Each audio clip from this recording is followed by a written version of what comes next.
يحتوي هذا الفيديو على عبارات حول التحرش الجنسي التي قد لا تكون مناسبة للأطفال الأصغر سناً.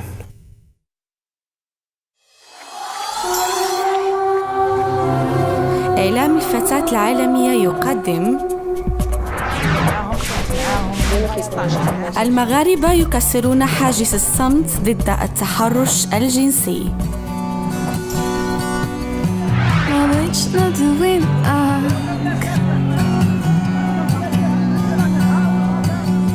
ما تخلينيش نوري دواتك كتكرهني فيك. المقطع الأول. يقولوا لي مرارة مش جنسي، أنا لا ماشي واش هادشي عادي؟ كيف ما لبست واخا نغوت واش هادشي من فاش كنت في البريمير 8 سنين 9 سنين بحال هكا كنت كنتسخر عادي حيت انا صغيره في الدار، دونك انا اللي كنتسخر بزاف. مشيت جو مغابيل با شنو نجيب كاع خبز ولا شي حاجه بحال هكا، الوغ خارجه بيجامه عادي، الوغ واحد الراجل ما شارف ماشي شارف مي بون زعما راه بعقلو 25 26 عام تابعني، كنحس بلي با تابعني من اللور. عندي 8 سنين 9 سنين، غنقول شفار ما غنقولش شي حاجه اللي عندها علاقه بالهارسيلمون سيكسويل.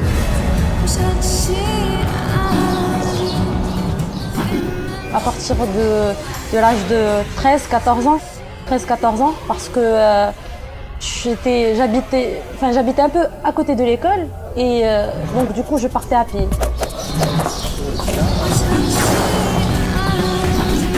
J'avais personne pour m'escorter, personne pour aller avec moi, donc c'est là que je me suis rendu compte que voilà, il y a des gens, il y a des hommes qui me harcèlent sexuellement parlant. Et c'était it was weird. بقيت معاهم، خدمت معاهم من 15 عام، هو كيتحرج عليا اليوم غدا حتى ولات عندي 19 سنه.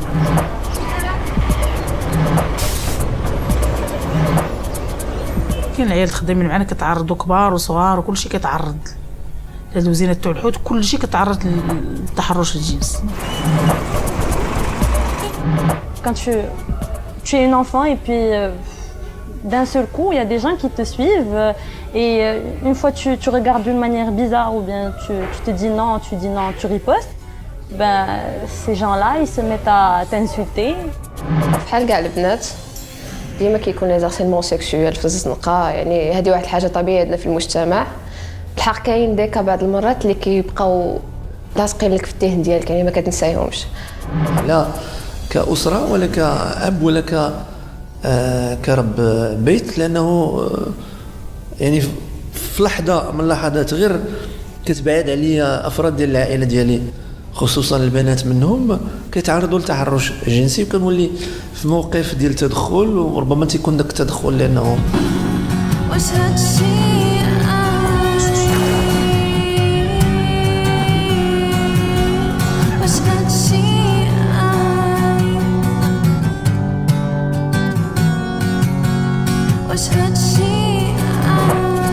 وقفني هذا الباقي اللي بدا كيضرب فاش تفكرت. وقفني زعما صحه، اش نقول لك، اش باغي تقول لي؟ عجبتيني. شحال عندي ديك الساعه 8 سنين ولا 9 سنين، عندك ترمه كبيره، واش نسطي هذا ولا شنو؟ حدي لحت الصخره، مشيت كنجري للدار كنبكي.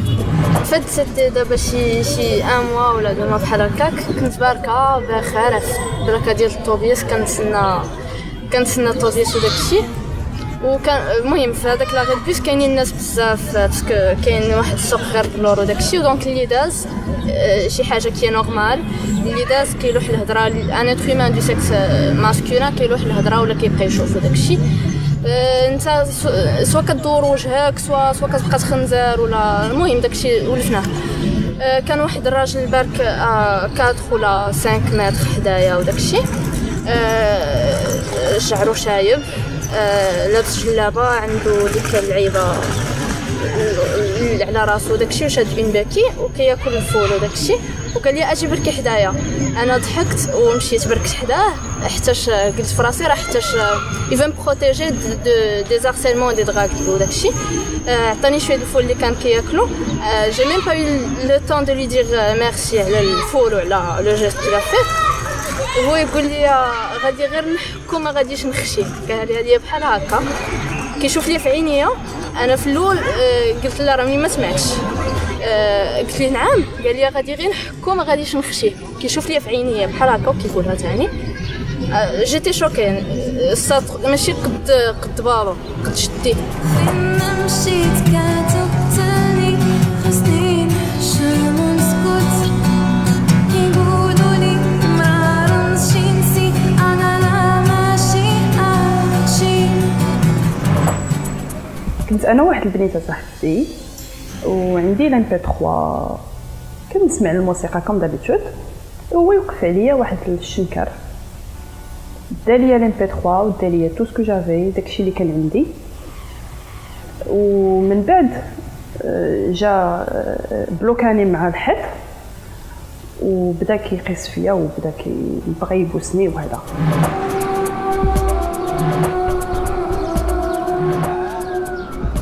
واحد المره كنت في جمال الفنا انا والعائله ديالي. كنا كنتفرجوا في حتى حنايا في البلاصه هنايا كاينين الناس مجموعين تنتفرجوا في الحلقه. واحد شويه كنحس باللي كان شي واحد ورايا تيدفع راسو لعندي. جيت نشوف شكون هذا. منين درت لقيت واحد الولد ورايا كيتلمس فيا وانا صراحه حسيت بالذنب رغم انني ماشي انا المذنبه. ما حسيتش براسي امتى غادي نصرفقوا. وكان هذا كان هذا هو رد الفعل ديالي بلا ما نشعر امتى وفوقاش انا صرفقته. الوغ مشيت من حداه كنت كنهضر مع صاحبتي جي با في اتونسيون دو تو. بقيت غادا وإن فوصل حدايا كنشوف الولد مد يدو شد لي في صدري. انا ديك لو فيت بقيت غير كنشوف هذا شنو كيدير. يعني ملي مد يدو انا بقيت غير ما فهمتش فين غادي بيدو. المهم فين ما مشيت كتحشمني واش هادشي عادي. واحد النهار كنت خارجه من الخدمه ما بيا ما عليا جايه للبطوار باش نشد الطاكسي نولي للدار. شويه هو يتعرض ليا واحد الراجل راكب موطور بقى كيعاكسني.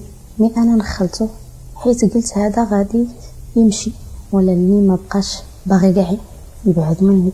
وشويه هو يجرني من حوايجي جرني وانا ندفعو. مي صافي مين بقى تابعني وبقى كيهضر الهضره الخاصه. قلت له ودي خويا راني انا مزوجه وعندي داري وعندي وليداتي خليني خويا نمشي. قال لي لا. قال لي هذا هو الكلام اللي كنسمعوه كاع من اي بنت. صافي هذيك هو غير هكاك وانا كندفعو نغوت والو حتى شي واحد ما رد ليا البال. كلشي غادي في حاله كلشي قال دبر راسها كلشي حتى شي واحد ما داها فيا. شي واحد اللحظه جرني بزز شويه جبد الموس مي ما حسيت براسي حتى جبد ليا كرشي ضربني بالموس في الكرش ديالي. واش هادشي عادي واش هادشي عادي. Écoutez, le harcèlement sexuel, c'est une pression qui est exercée sur une femme qui se trouve dans l'espace public. C'est une pression qui peut se transformer en une menace et qui peut se transformer en une agression. Et c'est très important de faire le distinguo entre ce qui peut être considéré entre guillemets comme la drague qui serait disons des approches entre les deux sexes. صعيب نعطيو تعريف ديال التحرش الجنسي حيت ديما كنخلطوا ما بين التحرش الجنسي والغزل. التحرش الجنسي غالبا ما كيبدا جوستومون بالغزل. شي حد كيقول لشي وحده انت زوينه اللبسه ديالك زوينه هاد الصباح زين منين شفناك اكسيتيرا.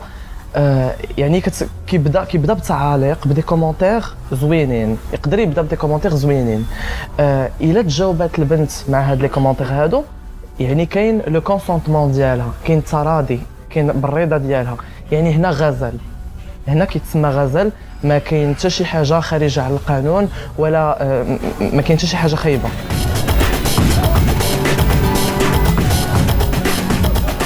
Seulement commence à partir du moment où je sors de chez moi jusqu'au moment où je rentre chez moi le soir. On est surveillé. Parfois il y a des regards tellement lourds que je me sens sale. Parce que ces regards-là, même si la personne elle te touche pas, rien qu'une parole. ملي كنرجع للدار كنرجع عيانة حيت الخروج للزنقة هو واحد الحرب دائمة. واش هادشي عادي؟ Écoutez, pour parler du harcèlement sexuel au Maroc, je crois que c'est important de dire quelle est la culture qui sous-tend le harcèlement sexuel, c'est-à-dire c'est une forme de pensée, de culture qui consiste à séparer l'espace en l'espace public et l'espace privé, et qui consiste à dire que l'espace privé c'est pour les femmes, la femme à la maison, et l'espace public c'est pour les hommes. Et toute femme qui fait incursion dans l'espace public, elle se trouve menacée donc de cette agressivité masculine qui en fait consiste à lui dire tu n'as rien à faire ici, et si tu es dans la rue c'est que tu es là où il ne faut pas, et donc ça nous donne le droit de pouvoir t'agresser. المقطع الثاني.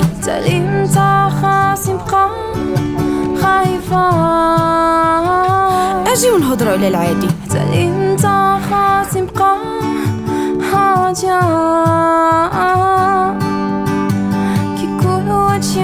كنهضروا بزاف على التحرش الجنسي في الشارع، في السوق، في المحلات التجاريه، ولكن قليل ما كنهضروا على التحرش الجنسي داخل المؤسسات التربويه في المدارس والجامعات، خصوصا ملي تيكون المدرس. انا شخصيا كنت عرضت للتحرش الجنسي من طرف الاستاذ ديالي ملي كنت كنقرا في لافاك.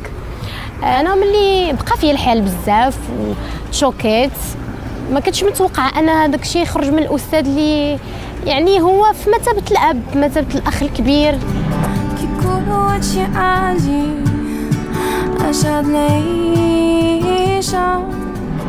باقا صغيره دخلت نخدم في واحد وزين ديال السرديل، وهذا المدير ديال الشركه كل مره كيعيط ليا الاداره كيسولني هذا واحد النهار ويقول لي انا بغيتك نعطيك تدخلي تكوني قراد تكوني كابران على العيالات. واحد الوقت انا ما قبلتش، كيتعرض ليا في الشارع، وقف ليا اجي نهضر معاك اجي نديك اجي نحرش عليا الشاف ديالي اللي هو واقف عليا باش يخرجني باش يوقفني باش نشد الميزابي باش كاع نغادر الوزين مابقاش نخدم.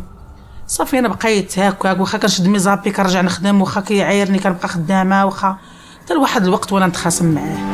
ما كيجيني جاكشي عادي اشهد ليشا.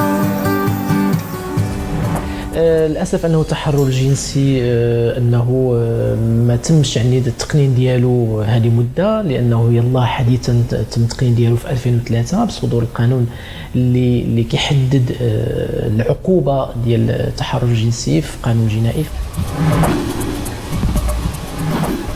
فالمشكل فين تيوقع؟ المشكل تيوقع هو في اثبات هذا التحرش الجنسي. صعب جدا انك تثبت تحرش جنسي خاصه في ميدان العمل، لانه ما تيكون شهود، وحتى الا كان شهود تيخافوا من المشغل باعتبار انه اي طرف انه يبغي يشهد الطرف اخر اللي تعرض للتحرش الجنسي، وخاصه كذلك النساء هم اللي تيكونوا اكثر عرضه للتحرش الجنسي، فيصعب جدا.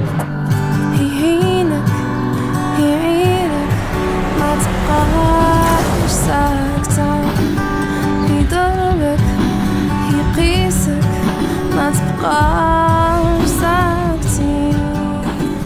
دونك يقدر يبدا التحرش الجنسي الشفوي المعيار.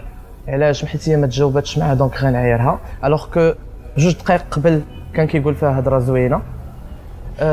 يقدر يكون كاع غير واحد ملاقي ما يدار في راس الدرب ودايزه وحده ما كاين ما يدار، ولا بحال دابا ملي كيشوف شي بنت معاه في الزنقه الوغ كو هو اللي راجل الزنقه ديالو و لو تيريتوار ديالو، كتبان لي بحال داخل على هذاك لو تيريتوار اللي هو اللي كيحكم فيه، ودونك هو عنده جميع السلطات، يقدر يدير فيها ما بغى، يقدر يقول لها ما بغى.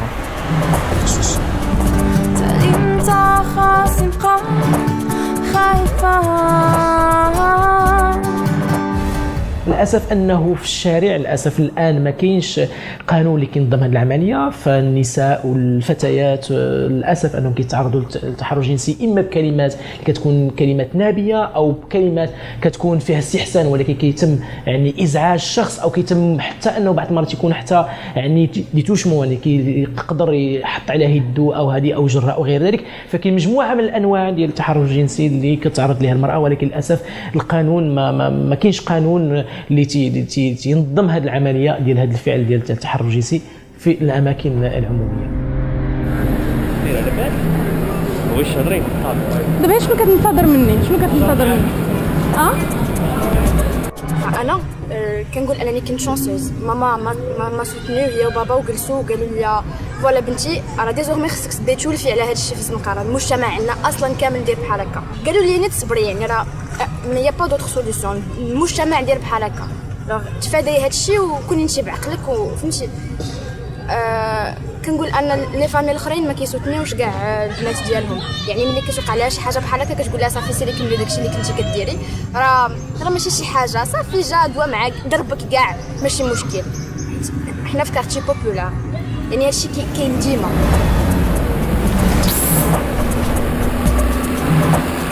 Et quand je marchais la tête basse, chose qui m'arrive même maintenant, chose qu'on me reproche d'ailleurs. Je marche la tête basse. Pourquoi? Pour éviter, parce que je me dis peut-être que c'est moi qui les attire. Or non, c'est psychique chez eux, c'est carrément psychique. Ils voient une fille qui est en train de marcher, c'est comme ça. Et je peux vous dire que je me suis rendu compte que ça n'avait rien à voir avec les habits. Parce qu'un autre jour, je mettais carrément une djellaba. Carrément. Donc c'était Ramadan, je mettais carrément une djellaba et pourtant on m'a suivi.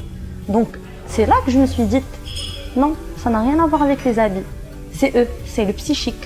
C'est qu'ils voient une femme, c'est psychique. Ils doivent la suivre. C'est psychique, ils doivent l'harceler. C'est comme ça. C'est comme un mécanisme et voilà. ابدا، لانه اظن انه التحرش الجنسي هو مشكل كينطلق من الذكر اولا، هو البحث المستمر على يعني على خلق واحد العلاقه. وهذه المساله كلنا كنا كنقلبوا على خلق علاقات، وانا من الناس اللي كان عندي تحفظ على انها الوسيله هي نتبع الشابه في الطريق لانها مخله للحياه اولا، وثانيا ما تكونش استجابه ايجابيه كيف ما كانت الاحوال. عطيني غير داك الصدى نخشي فيه راسي بارك. وانا دابا جالسه في الدار حيت انا كنحس بالامان على الشارع، حتى بلاصه باش ان الرجال اللي يلبوا الرغبات والنزوات ديالهم. صافي اختي اسمحي لي ما قديش نكمل.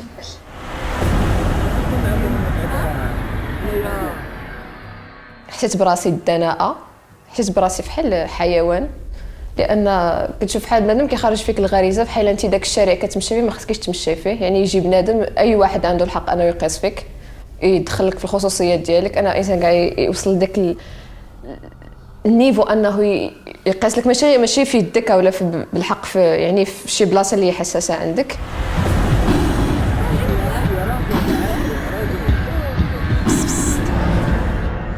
التحرش في المغرب كيبدا بكري بزاف. شي مرات كتكون خارج في الزنقه وكيتبعك اب مع ولده، الولد كيشوف باه كيقول هذا الشيء عادي، كاع شي مرات كيقول حتى انا خاصني ندير بحال بابا. شي مرات كندخل للدار وانا كنبكي، كنبقى نقول مع راسي واش الا خرجت بوحديتي في الزنقه واش كنعطيهم الحق انهم يقولوا ويديروا كاع داكشي اللي يعجبهم. شي مرات كنقول كاع واش ماشي كاع الرجال في هذا المجتمع كيعتبروني العدو ديالهم.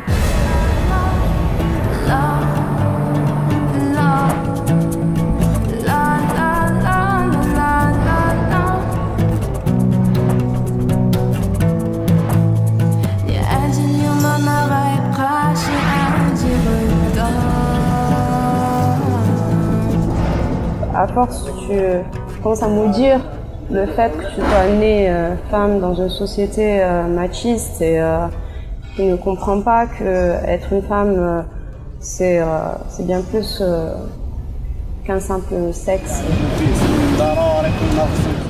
بطبيعة الحال المشكل ديال التحرش الجنسي هو مشكل فظيع.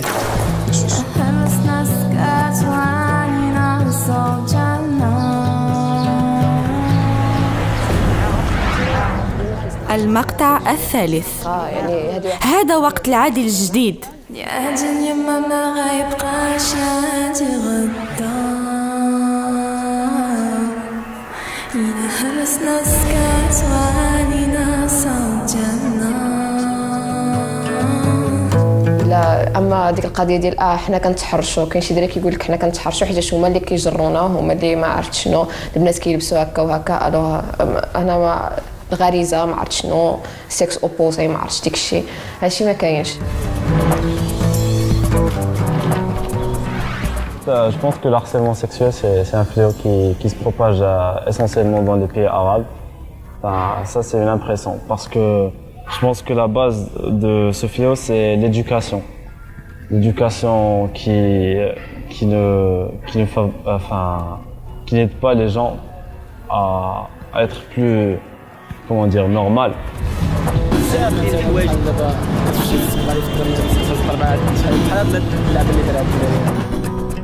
شنو نقول لك بالنسبه لداك الشيء اللي خاص بزاف بصراحه، خاص بزاف بالنسبه للفتاه هنا راه يعني، والمراه بصفه عامه راه تتعاني بزاف وخاصها بزاف بزاف بزاف. يعني هي الحاجه اللي هي ضروريه العلم.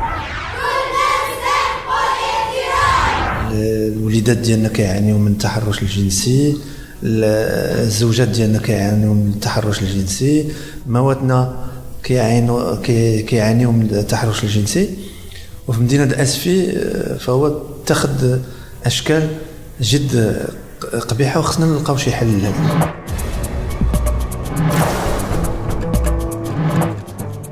هناك نعرفوا بلا المشكله ماشي في لباس البنت، المشكله في العقل ديال الانسان المغربي وديال المجتمع ديالنا اللي كيحس بالبنت ما عرفت شنو هي، شي ان اوبجي سيكسويل باش يوفي الاغراض ديالو الجنسيه وصافي. اما كانسان حنا ما كنعتبروش انسان في هذه البلاد.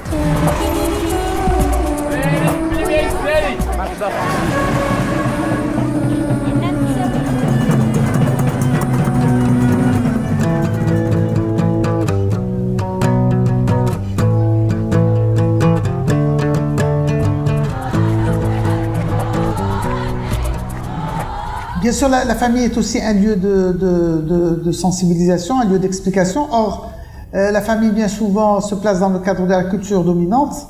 Et malheureusement, il arrive bien souvent que le fait pour un garçon de draguer, d'aller vers les filles, etc., est bien souvent considéré comme un signe valorisant. Et donc, il est très important que les familles, elles aussi, soient non seulement sensibilisées sur l'importance d'éduquer les jeunes, mais aussi qu'elles soient actives pour encourager les jeunes, pour leur expliquer quels sont les méfaits du harcèlement sexuel et arrêter de culpabiliser systématiquement les filles, parce que malheureusement c'est ça qui se passe. On va dire à une fille harcelée, ah ben c'est ta faute, bien sûr tu es belle, bien sûr tu es habillée de telle façon, bien sûr tu sortais à telle heure, etc. C'est-à-dire c'est extrêmement négatif de constamment culpabiliser les filles, alors que les filles elles ont le droit comme les garçons de se trouver dans tous les espaces à tout moment.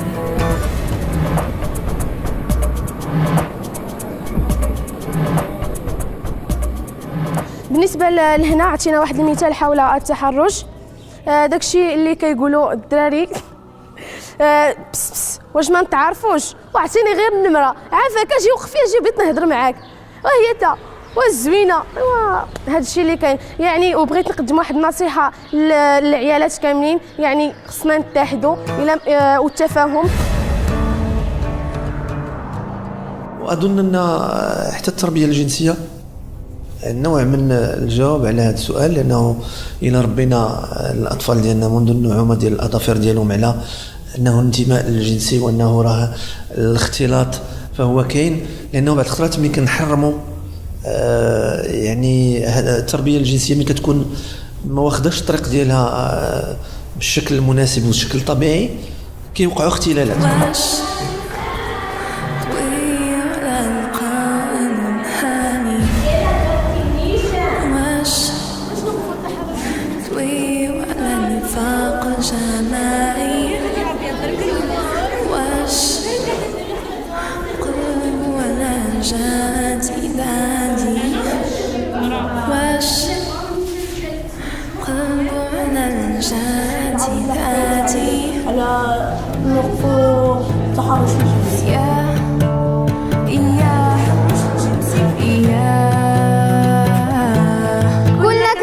الاحترام.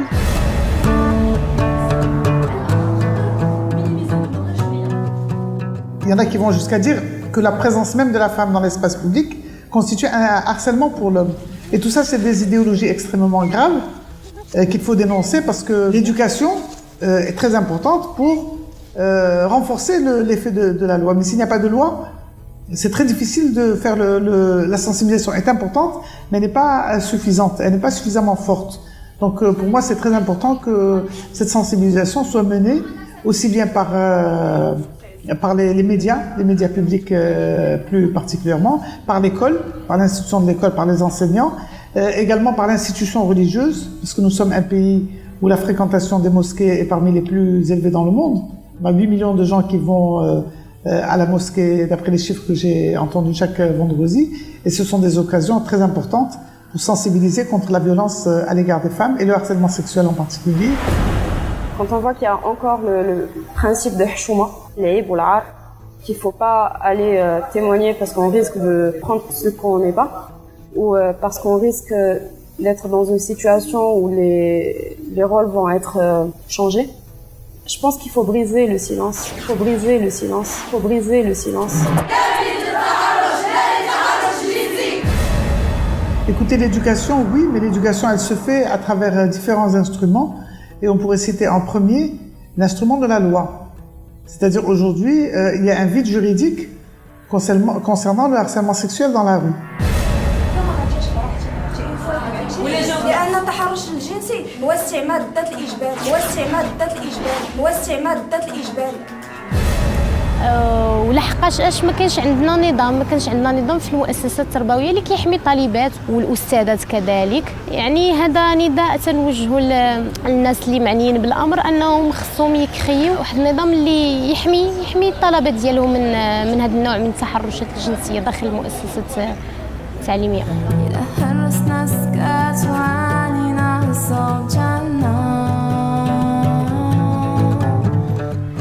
جيت باش نستفد. اذا رسالتي للناس بغينا نقتنعوا باش نوقفوا التحرش الجنسي. اول حاجه خصنا نديروها هي نامنوا بالحريه الاخر، والحريه مرتبطه به هو كفرد في المجتمع، ماشي حريته مرتبطه بالمجتمع بكمله. وشكرا. حنا متساويين. ومنيتي لي واحد النهار كاع العيالات بارتيسيبيو لواحد التنميه اجتماعيه اللي غيكون الهدف ديالها هو المساواه ما بين الرجال والعيالات. انا ذكيه، انا ايجابيه، انا زوينه، انا قويه، انا فخوره بكوني بنت. يمكن لي نصنع التغيير. حنا متساويين. المغاربة يكسرون حاجز الصمت ضد التحرش الجنسي. حنا متساويين.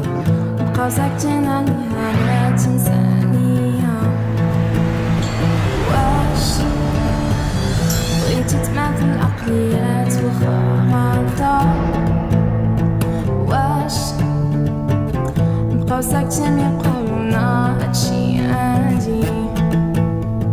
لا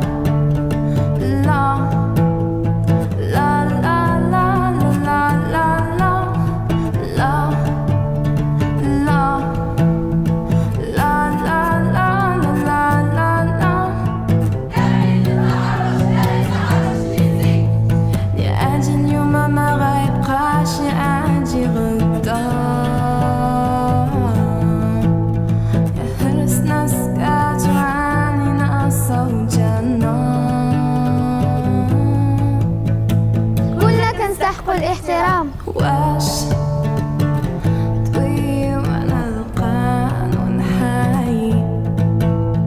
واش طوي وانا النفاق الجماعي؟ واش قلبو على جديد عادي؟